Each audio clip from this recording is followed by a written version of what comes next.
De 2 Pierre chapitre 1er, le verset 3e. Et notre deuxième texte, c'est dans le livre d'Osée, Osée chapitre 4. Je sais que tous nous connaissons ce texte même par cœur. Amen. Le dernier texte, c'est notre texte de défi, c'est dans le livre de Luc chapitre 10. Nous prenons, l'histoire commence du verset 38 au verset 42. Le premier texte que nous avions lu dans le livre de Pierre, il nous est dit ceci. Dans ce livre, Pierre, étant apôtre du Seigneur Jésus, il exhorte aux fidèles, il exhorte à l'Église, il leur exhorte en les faisant savoir de vérité sur la connaissance. Il dit, Dieu, dans sa divine puissance, il nous a tout donné. Il nous a donné tout ce qui contribue à la vie. Alléluia. Amen.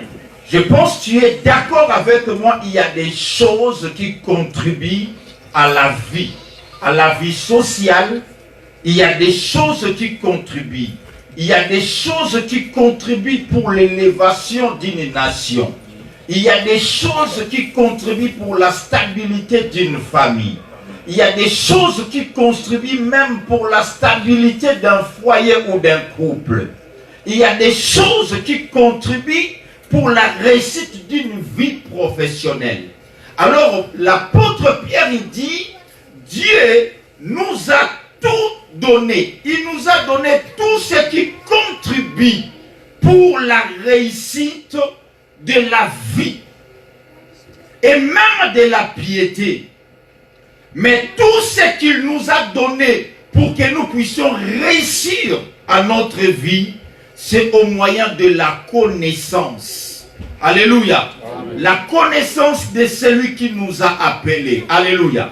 Bien-aimé, tout ce qui peut faire ta force, tout ce qui peut faire ta réussite, tout ce qui peut faire la réussite de ta destinée, Dieu te l'a déjà tout donné. Il te l'a donné comment? Par la connaissance de celui qui nous a appelés, qui s'appelle le Seigneur Jésus-Christ. Alléluia. C'est pourquoi notre sous-thème est par la connaissance de la vérité. Et notre sous-thème, c'est la connaissance de celui qui nous a envoyés. Alléluia. Bien-aimé, lorsque tu épouses quelqu'un, tu acceptes de faire une vie, de faire route avec une personne, un partenaire par le mariage, par exemple. L'une des grandes choses, l'une des grands aspects que tu cherches à savoir, c'est avoir une connaissance sur la personne. Vrai ou faux? Avoir une connaissance sur sa famille, avoir une connaissance sur sa vie morale, sa vie physique. Tu cherches à avoir des connaissances sur la compatibilité intellectuelle, la compatibilité sociale, la compatibilité physique, la compatibilité vitale.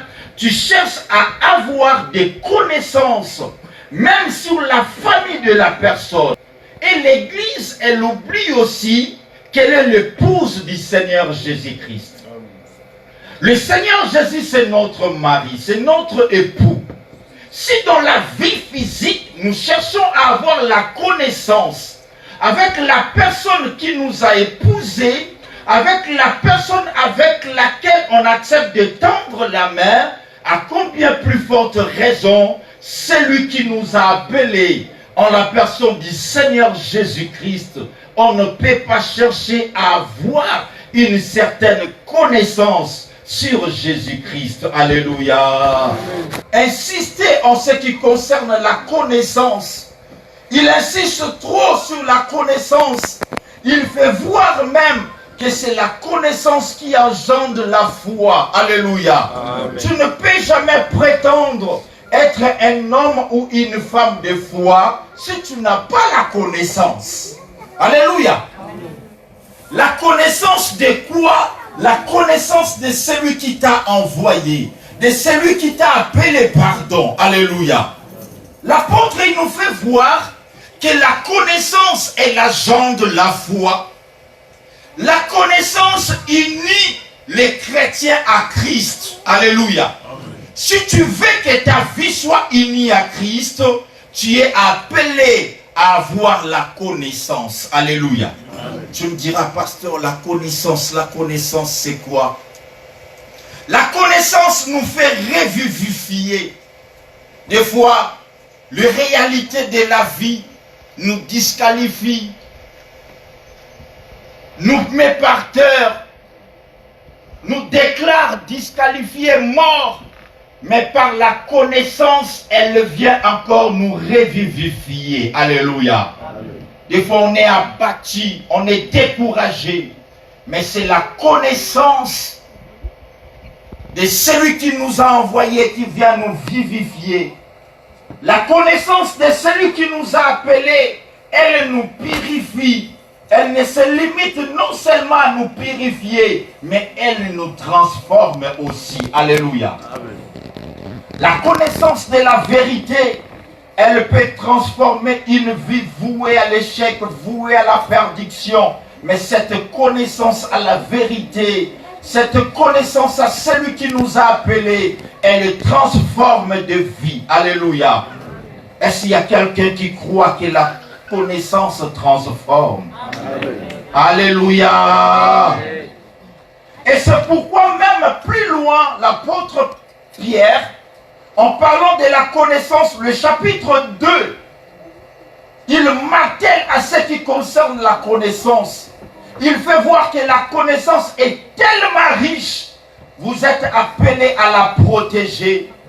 Vous êtes appelés à la connaissance d'ajouter la vertu. Alléluia.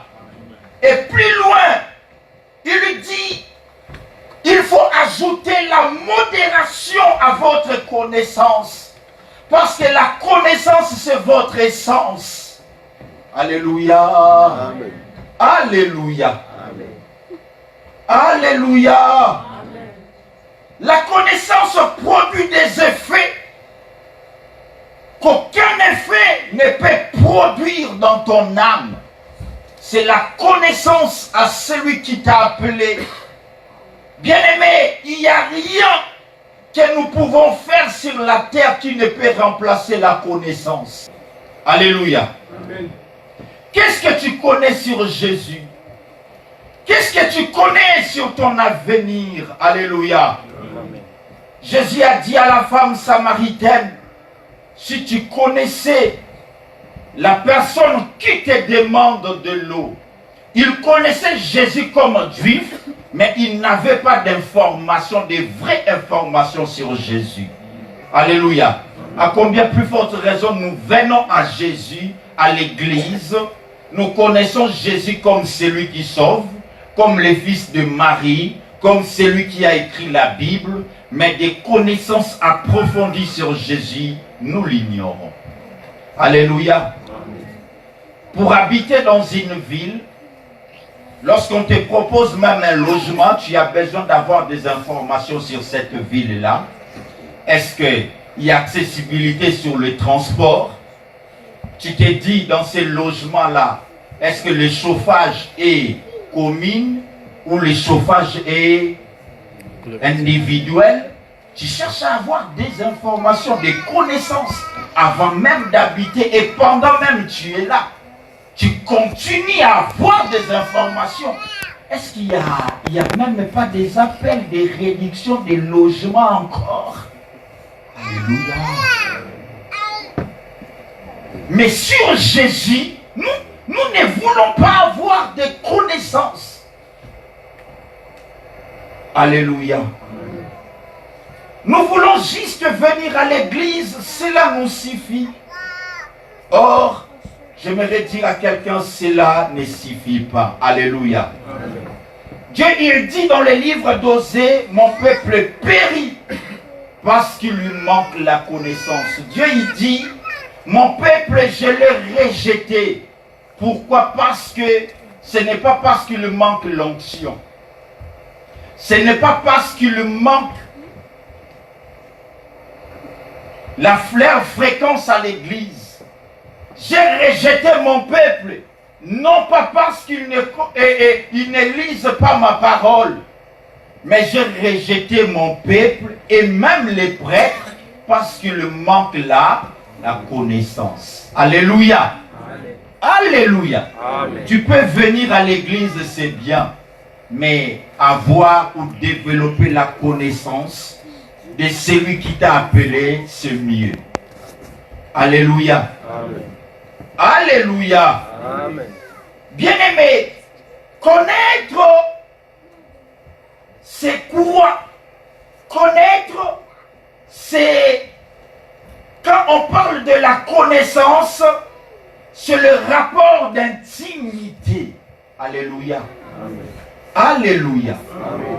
Lorsque nous lisons Genèse chapitre 4, verset 1er, la Bible nous dit Adam pronit Ève. Alléluia.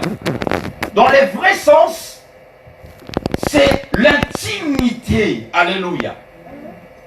Quand Dieu veut que nous ayons la connaissance sur sa personne, il veut que nous développons une vie d'intimité entre lui et nous.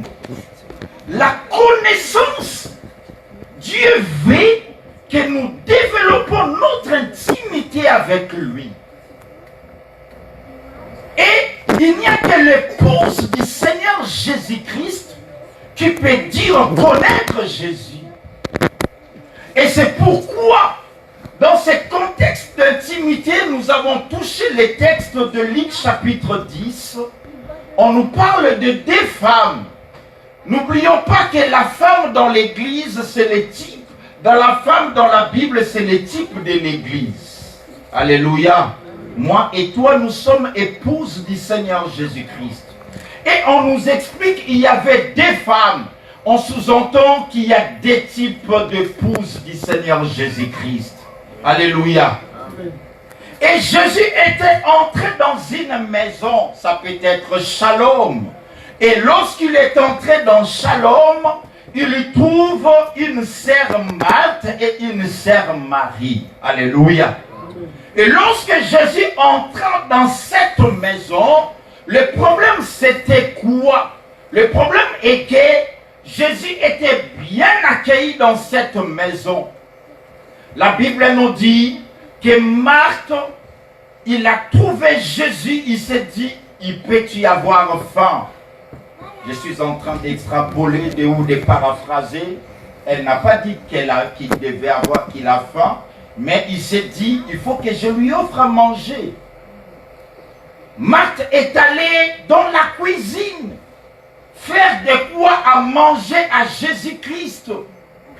Mais Marie, elle était là au pied de Jésus. Elle ne se préoccupait pas à savoir si Jésus avait faim ou il n'avait pas faim. Alléluia. Or, dans la coutume juive, déjà au préalable, lorsque tu reçois un invité, la première des choses, il faut commencer à laver ses pieds. Alléluia. Certes, ses pieds ont déjà été lavés, mais Marthe était dans la cuisine, Marie au pied de Jésus. Marthe est venue dire à Jésus, Seigneur, ça ne te dérange pas. Alléluia. Ça ne te dérange vraiment pas que ma sœur avandi naye na makolo na yo. Elle m'a laissé toute seule s'occuper du ménage, s'occuper de la cuisine. Alléluia.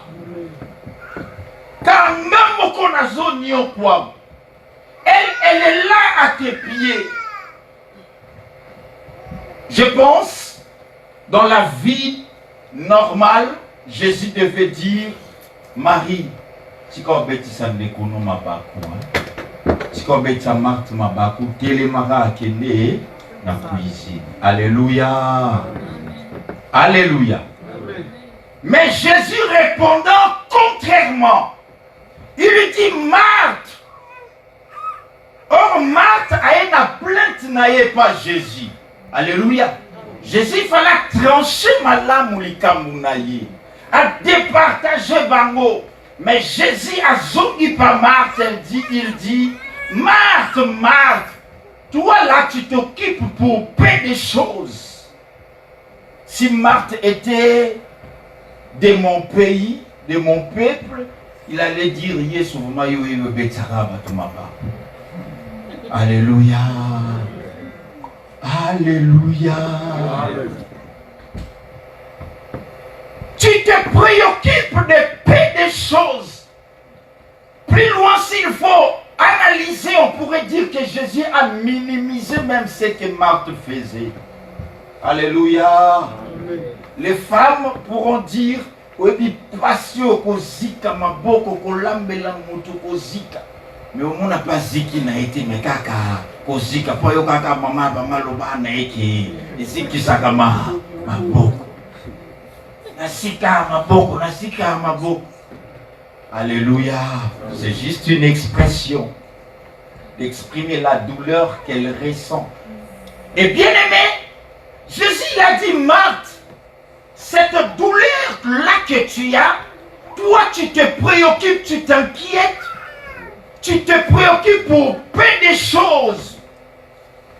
Ce n'est même pas nécessaire. C'est à quoi tu te préoccupes. Marie, ta sœur, que tu veux qu'elle quitte mes pieds, c'est elle qui a choisi une bonne part. Alléluia. Mais bien aimé, il y a des bonnes parts même aux choses de Dieu. Alléluia. Il y a des parts et des bonnes parts. Alléluia. Et il a dit qu'il ne lui sera jamais ôté. Il y a des parts qui seront ôtées et il y a des parts qui ne seront jamais ôtées. Alléluia. Alléluia. Amen. Il y a des parts qui ne seront jamais ôtées. Et bien aimé, ce texte, ça veut nous dire quoi? Marthe était au service, mais Marie était au pied. Alléluia. Amen. Il y a deux types d'épouses du Seigneur Jésus-Christ. Alléluia. Amen. Deux types de femmes du Seigneur Jésus-Christ. Il y a une épouse qui est attachée au service. Elle est là. Elle se dit, ouais, l'œuvre de Dieu, il faut que nous fassions le protocole. Il faut que nous chantions. Il faut que je sois à l'église. Si je ne suis pas à l'église, le pasteur ne sera pas content. Il faut que j'aie un engagement. Il faut que chaque soir je prie. Il faut que lorsqu'il y a la prière en ligne, il faut que j'y entre. Il faut que lorsqu'on demande d'évangélisation des jeunes à la gare, il faut que j'y participe. Il faut que lorsqu'on nous dira que le mercredi il y aura culte, il faut que je fournisse l'effort, que j'y sois. C'est bien, Marie.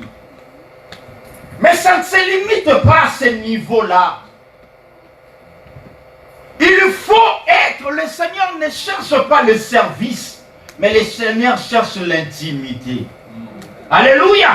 Le Seigneur ne cherche pas seulement le service, des choses qui sont visibles, mais le Seigneur veut que tu développes une vie d'intimité avec lui.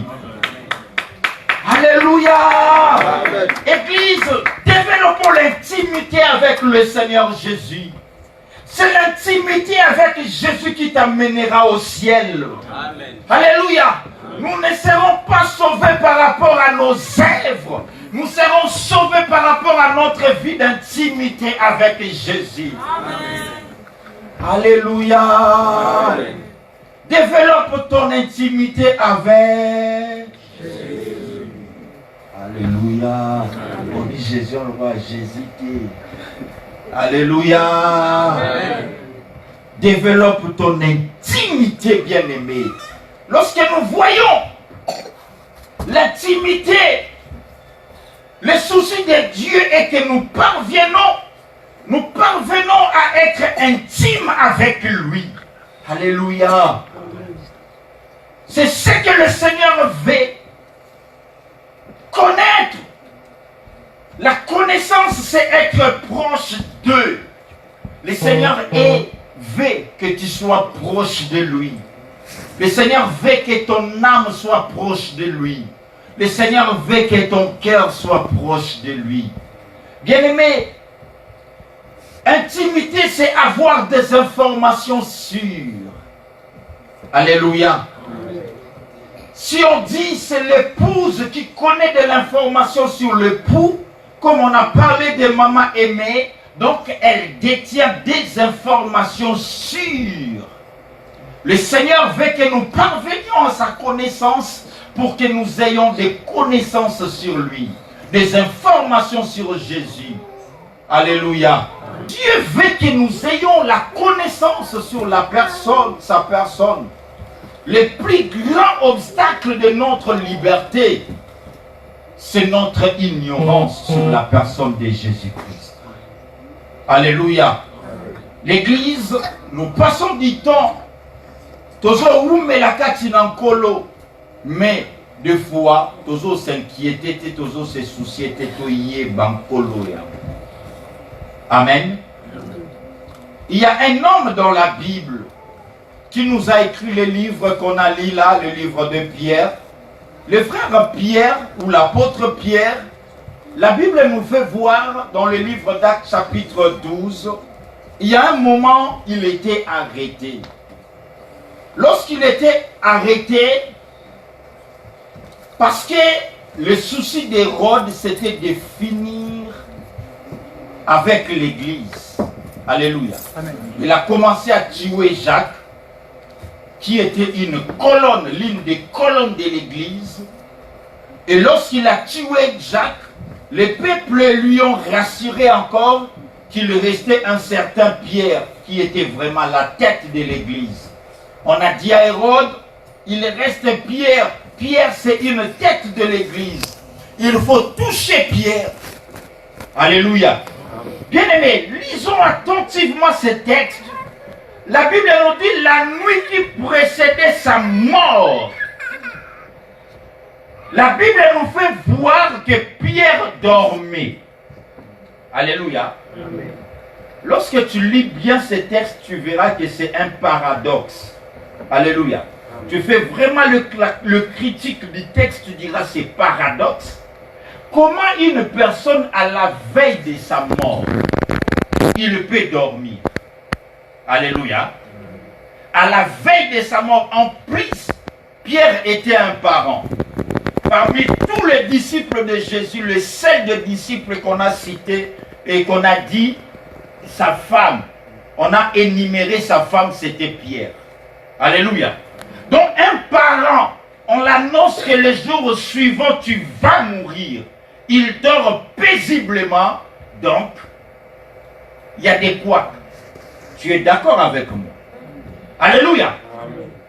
En plus, en tant qu'humain, la personne ne peut pas dormir à la veille de sa mort. Alléluia. Amen. Il y aura des insomnies. Insomnie, la plupart de noto l'olta. En tout cas, l'olta noto monte bazoyo kabele kado.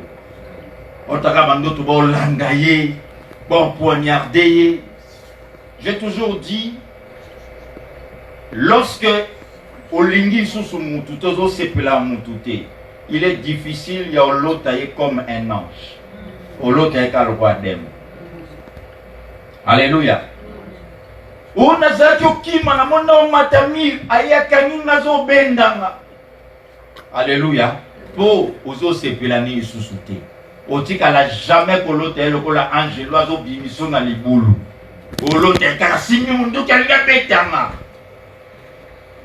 Tout ça provient du cœur.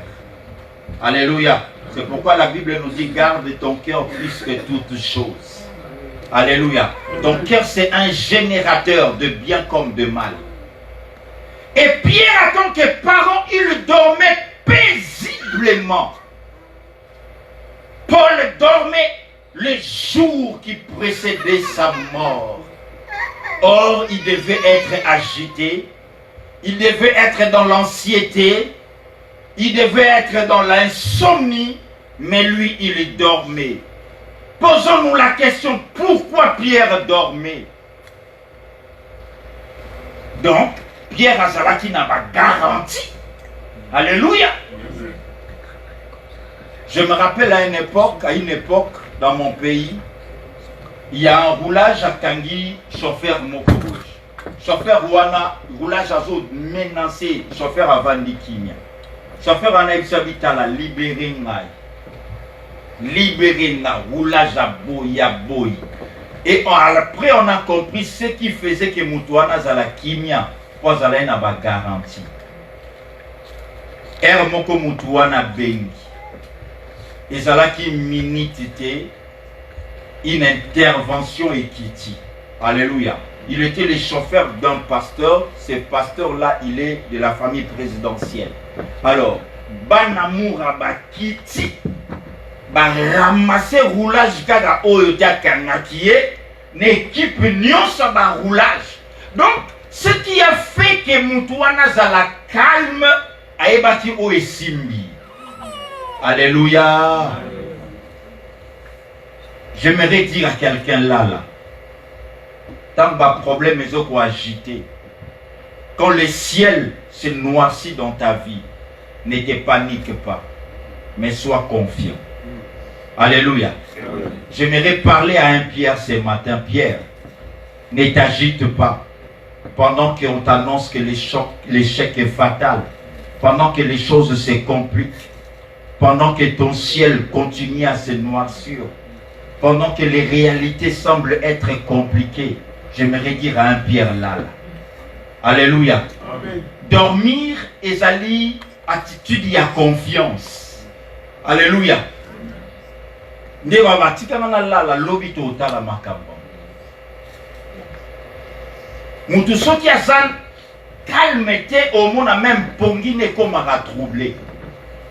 Dieu veut dire à quelqu'un ce matin, ne sois pas troublé. Aie confiance en lui. Pourquoi Pierre dormait? Parce qu'il avait une promesse, il avait une connaissance. Cette connaissance, c'était par rapport à la personne de Jésus. C'est-à-dire, Jésus, avant de mourir, pendant sa vie, il a dit à Pierre, c'est Pierre, aux âges jeunes, mais quand tu seras vieux, mais quand tu seras vieux, il y a quelqu'un d'autre qui viendra, qui t'aidera à fermer la ceinture. Alléluia. Donc Pierre, il avait cette connaissance sur la personne qu'il avait appelée. La personne qu'il avait appelée l'avait dit ceci, que tu deviendras un jour vieux. Et quand tu deviendras vieux, bon, kangayo ceinture. Alléluia. Mais maintenant, pendant qu'il le gêne, Hérode a annoncé mort naïe. Alléluia. Maintenant, ça devient contraste. Yessoyé bisakanga na okoma vie. Mais yesu lelo azate. Sko mutu moko bimi alobinga na okufa. Alléluia. Non, yesu ata kufa mais maloba na ye kufa. J'aimerais dire à quelqu'un la parole de Dieu, des promesses de Dieu sur ta vie et au kufa. Alléluia. Il dormait parce qu'il avait la connaissance de Jésus. Jésus lui avait promis qu'il y a encore un moukolo. Ataliba réalité oignon se présenter liboso nanga et aussi maté. Na okoma nesiko nzamba pona na koma. J'aimerais dire à quelqu'un, tu arriveras au lieu de ta destinée et tu saisiras tes rêves. Tu verras combien tes rêves se convertiront en réalité. Tu verras de tes propres yeux la chute de tes adversaires. Et le Seigneur, ton Dieu, te fera sortir de l'anonymat. Sur le plan professionnel, sur le plan administratif, le Seigneur fera sortir ta vie de l'anonymat. Parce que c'est pour des choses glorieuses que Dieu t'a appelé. Ce n'est pas pour des miniatures que Dieu t'a appelé. Dieu t'a appelé pour que tu puisses célébrer son nom. Alléluia. Cette année, n'oublions pas, notre thème de l'année, c'est le voir. Zozana Feti, édition dress code, il y a fait tu as des apôtres. Nicolas, nous sommes au Taraba, Magazo, Zobadoré Zabi. Rose Zabi. Mauvais Zabi. Au comme le temps où la rana a oublié, c'est pas bien, t'as eu le thème à Mozali. Dress code à Mozali. Motoyo, ils sont absolument de ma dress code d'or. Tu comprends? Au thème, ça rouge et noir. Ce que thème maintenant, aussi, il y a un dress code d'habitude, les alliés voir grand. Mais on a mis balai à caca rose, or, au yé bien. Voir na grand, au yé bien. Alléluia. Alléluia. Jésus lui a promis la longévité. Hérode lui a promis la cessation de la vie. J'aimerais dire à quelqu'un, n'écoute pas Hérode, mais écoute Jésus. N'écoute pas les réalités qui se présentent devant toi, mais écoute celui qui t'a appelé. Celui qui t'a appelé est fidèle. C'est pourquoi David, il pouvait dire, quand même Saoul il cherchait à sa vie, il a dit aux gens, David, il avait la connaissance sur celui qui l'a appelé. Il a dit, moi là, je ne mourrai pas. Moi, je vivrai. Je ne me limiterai pas seulement à vivre.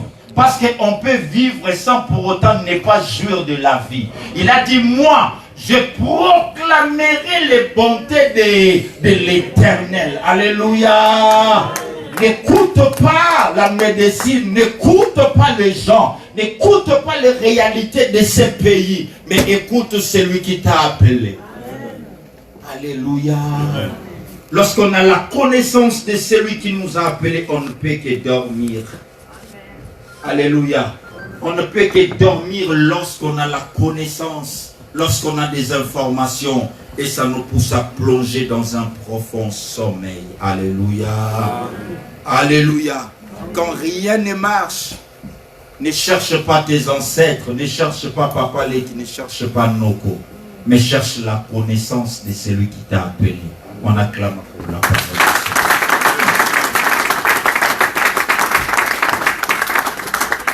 Inclinons nos têtes, nous allons prier.